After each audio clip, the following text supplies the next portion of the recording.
Assalamualaikum warahmatullahi wabarakatuh. Nama saya Septiala Dewi dari kelas A1 Pendidikan Bahasa dan Sastra Indonesia. Di sini saya akan menjelaskan tentang bahan ajar materi teks puisi. Pertama ada kompetensi dasar. 3.8 menelaah unsur-unsur perubahan teks puisi, perjuangan lingkungan hidup, kondisi sosial, dan sebagainya yang diperdengarkan atau dibaca. 4.8 menyajikan gagasan, perasaan, pendapat dalam bentuk teks puisi secara tulis atau lisan dengan memperhatikan unsur-unsur pembangun puisi. Selanjutnya ada indikator. 3.8.1 merinci bahasa figuratif sebagai unsur pembangun teks puisi. 3.8.2 menelaah atau menganalisis makna konotasi dari bahasa figuratif dari tiap-tiap bait teks puisi. 3.8.3 menelaah isi teks puisi berdasarkan makna konotasi dan bahasa figuratif dalam setiap bait teks puisi. 4.81 merancang gagasan dan pendapat dalam bentuk teks puisi secara tertulis dengan memperhatikan bahasa figuratif. 4.8.2 merancang perasaan dalam bentuk teks puisi secara tertulis dengan memperhatikan bahasa figuratif. 4.8.3 menulis gagasan, perasaan, dan pendapat dalam bentuk teks puisi dengan memperhatikan bahasa figuratif. Selanjutnya, apa itu teks puisi? Teks puisi merupakan teks atau karangan yang mengungkapkan pikiran dan perasaan penyairnya dengan mengutamakan keindahan kata-kata. Teks puisi mengutamakan majas dan juga irama.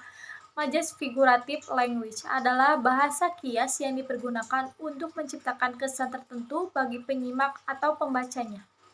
Selanjutnya ada ciri-ciri teks puisi.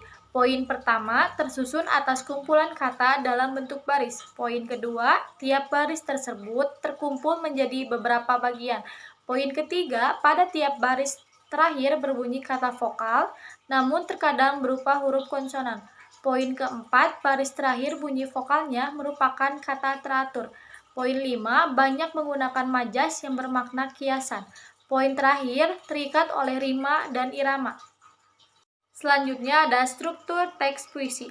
Poin pertama yaitu tema. Tema adalah gagasan pokok yang ingin diungkapkan oleh penyair.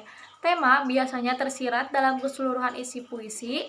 Tema yang diungkapkan merupakan penggambaran suasana batin atau juga berupa respon penyair terhadap kenyataan sosial budaya. Poin kedua, nada dan suasana. Nada merupakan sikap penyair terhadap pembaca, sedangkan suasana adalah keadaan jiwa pembaca setelah membaca puisi akibat psikologis yang ditimbulkan puisi terhadap pembaca. Nada dan suasana puisi saling berkaitan karena nada puisi menimbulkan suasana terhadap pembacanya. Selanjutnya, poin ketiga, perasaan dalam puisi.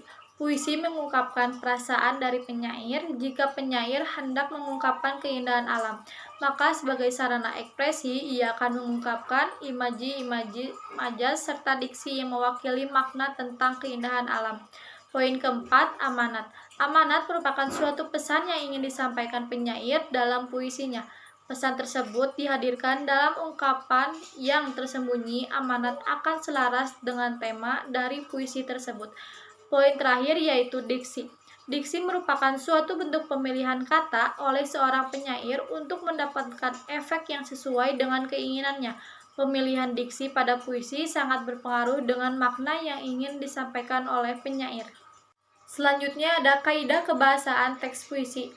Poin pertama, pemadatan bahasa membuat kata-kata dalam puisi seakan bernyawa sehingga mampu untuk menyihir pembaca. Poin kedua, pemilihan kata khas agar puisinya lebih bermakna. Faktor yang harus dipertimbangkan adalah makna kias, persamaan bunyi, rima, lambang. Poin ketiga, kata konkret. Keinginan penyair untuk menggambarkan sesuatu secara lebih berwujud atau konkret. Poin keempat, pengimajian dapat berupa kata ataupun rangkaian kata-kata yang bisa memperjelas sesuatu yang ingin disampaikan penyair karena mengunggah rasa imajinasi pembaca. Poin kelima yaitu irama atau ritme. Dalam puisi, sering kita jumpai pengulangan kata, frasa, bunyi, maupun kalimat, tata wajah atau tipografi. Sebagai penyair menganggap tata wajah sebagai unsur puisi yang paling penting. Selanjutnya ada fungsi teks puisi. Yang pertama, mengungkapkan isi hati, yaitu keberadaan puisi romantis dengan kalimat. Kalimat indah bisa menjadi cara untuk mengekspresikan isi hati Anda sendiri.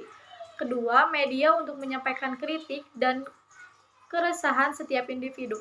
Pasti akan memiliki pandangan mereka sendiri dalam bentuk kritik dan ketakutan yang mereka alami. Ketiga, memberikan motivasi karena ketika seseorang turun di mana seseorang membutuhkan motivasi dalam posisi ini. Keempat, mengembalikan kesenangan, yaitu salah satu cara untuk mengembalikan kesenangan adalah dengan menulis atau membaca puisi sehingga kita bisa bersorak dan bahagia lagi. Selanjutnya ada tujuan teks puisi. Tujuan teks puisi itu bertujuan untuk mengekspresikan isi hatinya, hal yang membuat dirinya bimbang yang tidak bisa ia sampaikan hanya dengan lisan. Tetapi ada juga penulis yang membuat puisi untuk kesenangan dan kepuasan hati untuk menyampaikan imajinasinya. Maksud dan tujuan sebuah puisi bisa tersirat atau tersembunyi di balik bahasa hiasan yang digunakan penyair. Selanjutnya ada langkah-langkah puisi. Yang pertama, menentukan gaya puisi. Yang kedua, menentukan tema dan judul puisi. Yang ketiga, membayangkan suasana. Yang keempat, menggunakan gaya bahasa. Yang kelima, kembangkan puisi seindah mungkin. Yang keenam, menulis puisi. Sekian penjelasan materi teks puisi dari saya. Wassalamualaikum warahmatullahi wabarakatuh.